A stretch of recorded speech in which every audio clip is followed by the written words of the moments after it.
Hi, I'm Allison, and this is my vlog. And in this vlog, we are tasked to read chapter 12 of Rhetoric Acts and also 2 articles for this week. So, the first thing in chapter 12 that we learned and was my main takeaway was the principles of visual rhetorics.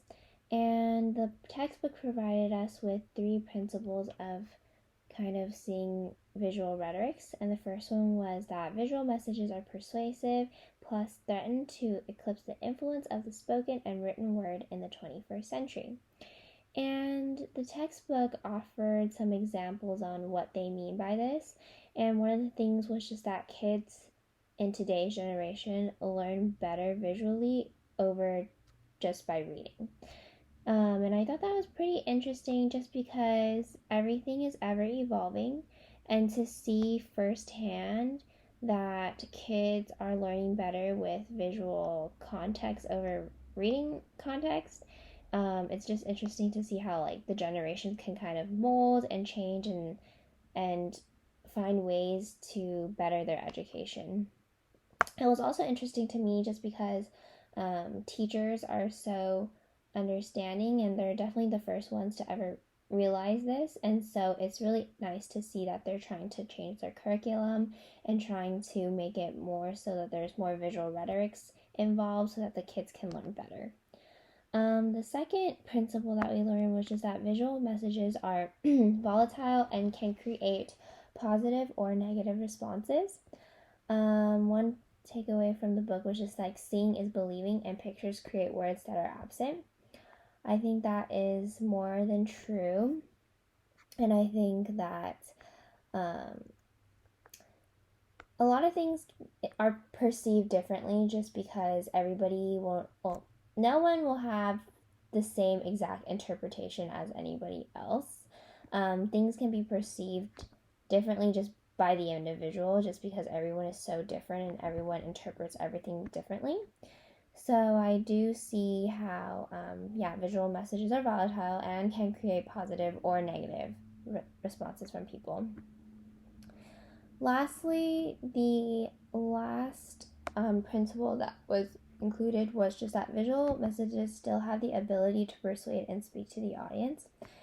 And I think this is also very true because pictures can say a million things without even physically saying them. So, with that being said, it's truly astonishing how powerful pictures can truly be. And I don't think anybody truly gives the credit or really realizes it until, I never realized it until after reading this textbook either. Moving on to the 2 articles that we had to read from Jones and Chabon. So Jones's article spoke about the violence or the exposure of violence to younger kids, and he was on the pro side of that, and he wanted or encouraged that kids see more violence in their younger days. And I thought that was a very interesting standpoint just because it's kind of defying status quo. A lot of parents would not want their kids to see anything violent at such a young age just because like they don't want to harm their brains. And I think that that's true too because kids are at such a vulnerable state in time that anything they see, anything that they experience pretty much shapes who they are and who they become as a person.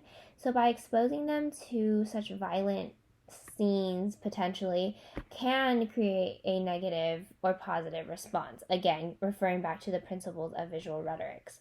Not all kids will have that negative response, and some kids could potentially have that positive response, just as Jones stated with the 2 cases. But I just think that it's safer to not let kids see violence, just because that they're at such a vulnerable stage in their time. And then the second article was about from Chabon, and it was really about talking about realism and illusions, primarily attacking on comic books. I thought that was pretty interesting, but very truthful. A lot of people cannot decipher between what is real and what is an illusion. And because technology and media is advanced so much now that some people truly can't see what's real and what's fake. And that could honestly bring trouble amongst people eventually if, going back to the whole principles of visual rhetorics. Everything that we see is persuasive and can definitely create a negative or positive response. So, same goes with, the comic books and knowing whether or not the superheroes or Superman is real or not is all up to the audience. Thank you for watching my vlog. That concludes my vlog.